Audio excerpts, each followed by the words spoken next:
Guys നമസ്കാരം. ഇന്നത്തെ വീഡിയോയിൽ മെയിൻലി ഡിസ്കസ് ചെയ്യാൻ പോകുന്നത് കർണാടകത്തിൽ BSc നഴ്സിംഗ് നോക്കുന്ന കുട്ടികൾക്ക് വേണ്ടിയിട്ടാണ് ഇന്നത്തെ വീഡിയോ ഡിസ്കസ് ചെയ്യാൻ പോകുന്നത്. കാരണം കേരളത്തിൽ നിന്നും ഒരുപാട് കുട്ടികൾ BSc നഴ്സിംഗ് പഠിക്കാൻ ആഗ്രഹിക്കുന്ന ഒരു സ്റ്റേറ്റ് കർണാടകമാണ്. കാരണം കേരളത്തിൽ വേണ്ടത്ര സീറ്റുകളില്ല. അപ്പൊ കർണാടകത്തിൽ ഓൾറെഡി അവിടുത്തെ സർക്കാർ എൻട്രൻസ് എക്സാം ഇംപ്ലിമെന്റ് ചെയ്തിട്ടുണ്ട്. അപ്പൊ അതിന്റെ ബേസിക് ഡീറ്റെയിൽസ് ആണ് ഇന്നത്തെ വീഡിയോയിൽ നമ്മൾ ഡിസ്കസ് ചെയ്യുന്നത്. എങ്ങനെ ഈസി ആയിട്ട് ഒരു മലയാളി കുട്ടിക്ക് കർണാടകത്തിൽ വളരെ ലളിതമായ ഫീസിൽ പഠിക്കാൻ പറ്റും എന്നുള്ളതാണ് ഇന്നത്തെ വീഡിയോയിൽ മെയിൻലി ഡിസ്കസ് ചെയ്യുന്നത്. അപ്പോൾ നമുക്ക് കാണാം, കർണാടകത്തിലെ BSc നഴ്സിംഗിനെ കുറിച്ചിട്ടാണ് സംസാരിക്കുന്നത്. 2024 കണക്ക് പ്രകാരം കർണാടകത്തിൽ 540 കോളേജസ് ആണ് BSc നഴ്സിംഗിന് ഉണ്ടായിരുന്നത്. 540 പ്ലസ് കോളേജസ് BSc നഴ്സിംഗിന് ഈ വർഷം ഉണ്ട്. അപ്പൊ ഇതിൽ ഗവൺമെന്റ് കോളേജും ഉണ്ട്, പ്രൈവറ്റ് കോളേജും ഉണ്ട്. ഗവൺമെന്റ് കോളേജും ഉണ്ട്, പ്രൈവറ്റ് കോളേജും ഉണ്ട്. ടോട്ടൽ നമ്പർ ഓഫ് സീറ്റ് വരുമ്പോൾ 4500-ലധികം സീറ്റുകളാണ് കർണാടകത്തിൽ ഉള്ളത്. Total number of seat. അപ്പൊ കേരളത്തിൽ വെച്ച് നോക്കുമ്പോൾ കേരളത്തിൽ ടോട്ടൽ 9557 സീറ്റാണ് 2024 കണക്ക് പ്രകാരം കേരളത്തിലുള്ളത്. അതുമായിട്ട് കമ്പയർ ചെയ്യുമ്പോൾ കർണാടകത്തിലുള്ളത് ഏകദേശം 45,000-ലധികം സീറ്റാണ്. ഇതാണ് കേരളവും കർണാടകയും തമ്മിലുള്ള മാറ്റം. ഇതുകൊണ്ടാണ് കേരളത്തിൽ നിന്നും ഒത്തിരി കുട്ടികൾ, ഇവിടെ സീറ്റ് കിട്ടാത്തത് കൊണ്ടാണ് ഒത്തിരി കുട്ടികൾ കേരളത്തിന് പുറത്തുള്ള സംസ്ഥാനങ്ങൾ ഓപ്റ്റ് ചെയ്യുന്നത്. ഇപ്പോൾ കേരളത്തിലുള്ള കുട്ടികൾക്കുള്ള ഒരു ബെനിഫിറ്റ് എന്താണെന്ന് വെച്ചാൽ, കർണാടക സർക്കാർ ഓൾറെഡി ഇംപ്ലിമെന്റ് ചെയ്തിട്ടുള്ള KEA ഡീറ്റെയിൽ ആയിട്ടുള്ള വീഡിയോ നമ്മുടെ യൂട്യൂബിൽ ഓൾറെഡി അപ്ലോഡ് ചെയ്തിട്ടുണ്ട്. അപ്പൊ കർണാടക സർക്കാർ KEA ഇംപ്ലിമെന്റ് ചെയ്തിട്ടുള്ള CET കോമൺ എൻട്രൻസ് ടെസ്റ്റ് അവിടെ ഓൾറെഡി ഉണ്ടായിരുന്നു. നമ്മുടെ നാട്ടിൽ കീം എക്സാം പോലെ തന്നെ കർണാടകത്തിൽ ഉണ്ടായിരുന്ന ഒരു എൻട്രൻസ് എക്സാം ആണ് CET-യിൽ നഴ്സിംഗും പാടെ എന്ത് ചെയ്തു, 2 വർഷം മുമ്പ് ഉൾപ്പെടുത്തി. അപ്പൊ നഴ്സിംഗ് കർണാടകത്തിൽ പഠിക്കാൻ ആഗ്രഹിക്കുന്ന കുട്ടികൾ എഴുതേണ്ട എക്സാം ആണ് CET-യിലെ ഫിസിക്സ്, കെമിസ്ട്രി, ബയോളജി മാത്രം എഴുതിയാൽ മതി. നഴ്സിംഗ് പഠിക്കാൻ ആഗ്രഹിക്കുന്ന കുട്ടികളെ മാത്തമാറ്റിക്സ് എഴുതേണ്ട കാര്യമില്ല, മാത്തമാറ്റിക്സിന്റെ എക്സാം എഴുതേണ്ട കാര്യമില്ല. ഈ വരുന്ന ഏപ്രിൽ 16, 17 തീയതികളിലാണ് എക്സാം കണ്ടക്ട് ചെയ്യുന്നത്. 60 മാർക്കാണ് ഒരു ചോദ്യ പേപ്പർ ഉണ്ടാവുക. Physics 60 mark, chemistry 60 mark, biology 60 mark. ഇത് എഴുതാനുള്ള സമയം എന്ന് പറയുന്നത് 80 മിനിറ്റ് ആണ്. ഓരോ ചോദ്യ പേപ്പറിനും 80 മിനിറ്റ് ആണ് ഉണ്ടാവുക. ടോട്ടൽ 3 വിഷയമായിട്ട്, അതായത് ഫിസിക്സ്, കെമിസ്ട്രി, ബയോളജി വെച്ച് കൂട്ടുമ്പോൾ 180 മാർക്ക് ഉണ്ടാവും. നെഗറ്റീവ് മാർക്ക് ഇല്ല. നമ്മൾ എഴുതുന്ന ഓരോ മാർക്കിനും 1 മാർക്ക് വീതം പോസിറ്റീവ് മാർക്ക് മാത്രമേ ഉള്ളൂ. ശരിയായ ഉത്തരത്തിന് അനുസരിച്ച് നമുക്ക് എന്ത് വരും, ഒരു റാങ്ക് ലിസ്റ്റ് സർക്കാർ പുറത്തുവിടും. ഈ റാങ്ക് ലിസ്റ്റിന്റെ അടിസ്ഥാനത്തിൽ നമുക്ക് സീറ്റ് കോളേജസ്, കർണാടകത്തിലുള്ള ഗവൺമെന്റ് കോളേജ് അല്ലാത്ത പ്രൈവറ്റ് കോളേജുകൾ, ഗവൺമെന്റ് 100% ഗവൺമെന്റ് കോളേജിൽ മലയാളി കുട്ടികൾക്ക് സീറ്റ് കിട്ടൂല. പ്രൈവറ്റ് കോളേജുകളിൽ അഡ്മിഷൻ എടുക്കണമെന്നുണ്ടെങ്കിൽ നമ്മൾ ഈ റാങ്ക് ലിസ്റ്റിന്റെ അടിസ്ഥാനത്തിലാണ് അലോട്ട്മെന്റ് കൊടുക്കേണ്ടത്. അതായത് കർണാടകത്തിലുള്ള എന്ന് പറയുന്ന ഒരു കോളേജ് മനസ്സിൽ വിചാരിക്കുക. എന്ന് പറയുന്ന കോളേജ് ഒരു പ്രൈവറ്റ് കോളേജാണ്, രാജീവ് ഗാന്ധി യൂണിവേഴ്സിറ്റി. കർണാടകത്തിലെ സർക്കാർ യൂണിവേഴ്സിറ്റിയുടെ അണ്ടറിൽ വരുന്ന കോളേജാണ് Rajiv Gandhi university of health science. ഈ രാജീവ് ഗാന്ധി സർക്കാർ യൂണിവേഴ്സിറ്റിയുടെ അണ്ടറിൽ വരുന്ന ഒരു കോളേജാണ് എന്ന് പറയുന്ന college. Total number of seat ഉള്ളത് 100 സീറ്റാണെന്ന് വിചാരിക്കുക.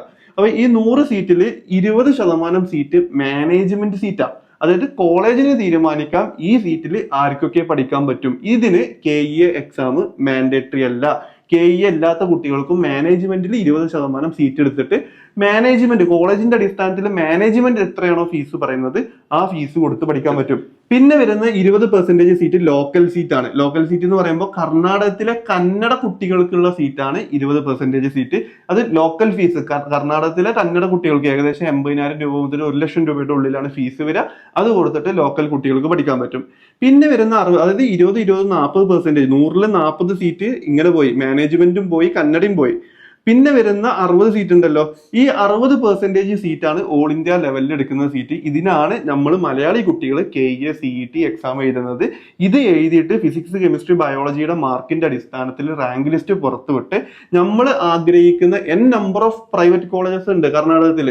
ഇതിൽ നമ്മൾ ആഗ്രഹിക്കുന്ന മെഡിക്കൽ കോളേജ് ആയിക്കോട്ടെ, നോർമൽ കോളേജ് ആയിക്കോട്ടെ, നമ്മൾ ആഗ്രഹിക്കുന്ന നമ്മുടെ റാങ്കിന്റെ അടിസ്ഥാനത്തിൽ നമ്മൾ ആഗ്രഹിക്കുന്ന ഏത് കോളേജിൽ വേണമെന്നുണ്ടെങ്കിലും, പ്രൈവറ്റ് കോളേജിൽ വേണമെന്നുണ്ടെങ്കിലും നമുക്ക് 1,40,000 രൂപയൊന്നും കഴിഞ്ഞ വർഷത്തെ ഫീസ് ഈ വർഷത്തിൽ ചെറിയ ചേഞ്ച് വരാൻ ചാൻസ് ഉണ്ട്. 1,40,000 രൂപ കൊടുത്തിട്ട് നമുക്ക് എന്ത് ചെയ്യാൻ പറ്റും, BSc നഴ്സിംഗ് കർണാടകത്തിൽ നമ്മൾ ആഗ്രഹിക്കുന്ന ഏത് പ്രൈവറ്റ് കോളേജ്, അത് മെഡിക്കൽ കോളേജ് ആയിക്കോട്ടെ, ഹോസ്പിറ്റൽ അറ്റാച്ച്ഡ് ചെയ്തിട്ടുള്ള കോളേജ് ആയിക്കോട്ടെ, ഏത് പ്രൈവറ്റ് കോളേജിൽ നമുക്ക് പഠിക്കാൻ പറ്റും. ടോട്ടൽ 4 വർഷത്തേക്ക് 5,60,000 രൂപ ഫീസ് വരുള്ളൂ. വേറെ ഡൊണേഷനോ കാര്യങ്ങളോ ഒന്നുമില്ല.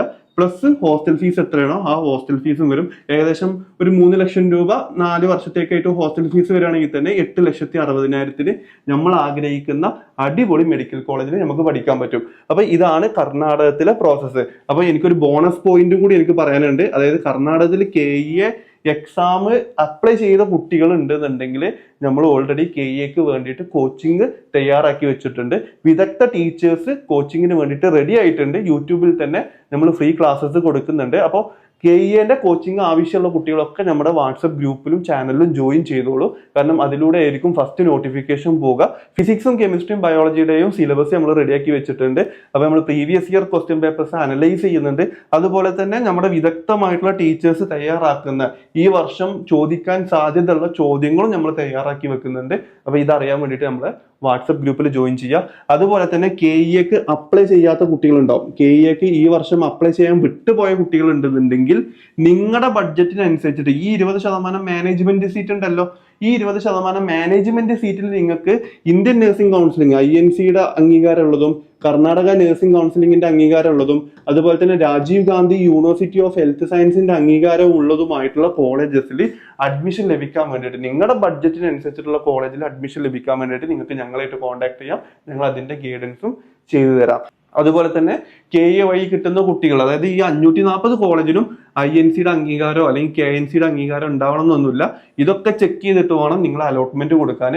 അപ്പൊ അലോട്ട്മെന്റ് കൊടുക്കുക നിങ്ങളുടെ റാങ്കിന്റെ അടിസ്ഥാനത്തിൽ ഏതൊക്കെ കോളേജസിലാണ് അഡ്മിഷൻ കിട്ടുക എന്നുള്ളതൊക്കെ ഗൈഡ് ചെയ്യാൻ വേണ്ടിയിട്ട് നിങ്ങൾക്ക് ഞങ്ങളുടെ വാട്സപ്പ് ഗ്രൂപ്പിൽ ജോയിൻ ചെയ്യാം. കർണാടകത്തിലെ ഏറ്റവും ടോപ്പ് റാങ്കിൽ വരുന്ന നഴ്സിംഗ് കോളേജസിന്റെ ലിസ്റ്റും കാര്യങ്ങളൊക്കെ അതാത് സമയമാകുമ്പോൾ നമ്മൾ ഗ്രൂപ്പിൽ അപ്ഡേറ്റ് ചെയ്യുന്നതായിരിക്കും. അപ്പൊ അടുത്ത വീഡിയോയിൽ കാണുന്നത് വരെ നന്ദി.